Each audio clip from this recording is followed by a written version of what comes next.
Leonard Nimoy's son loves what Star Trek's new Spock actors are doing. Leonard Nimoy's son, Adam Nimoy, reveals his feelings on how Ethan Peck and Zachary Quinto portray Spock in modern Star Trek.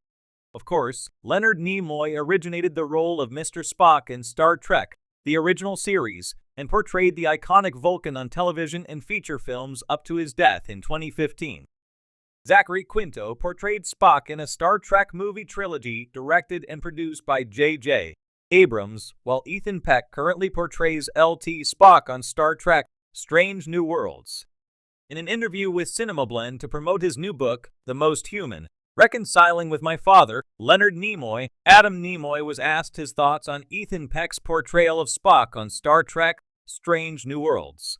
Peck's version of Spock is the younger version of Nimoy's Spock, and Ethan also penned a promotional blurb for Adam's book. Read Adam Nimoy's thoughts on Peck and Zachary Quinto's versions of Spock in his quote below. "I love what he's doing.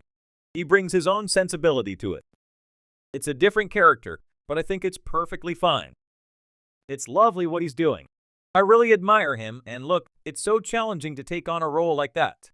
That is so ensconced in the minds of us pop culture addicts in terms of the original Spock. Zachary Quinto had the same forces that he had to deal with when he entered the role, and he brings his own sensibility to it. You can't help but bring your own personality to the part. And it's different. It's new. It's a permutation, you know." Adam Nimoy also told CinemaBlend he doesn't think calling Ethan Peck Spock an imitation of Leonard Nimoy is the right way to view his performance. Read Adam's quote below. Why Star Trek has two new Spock actors after Leonard Nimoy. J.J. Abrams' Star Trek 2009 movie reboot proved that the iconic original Star Trek characters could be successfully recast with younger actors. In the case of Spock, Zachary Quinto had the challenge of not just portraying the younger version of the Vulcan, but he also had to act opposite Leonard Nimoy himself when the two Spocks met in the film. The twist of J.J.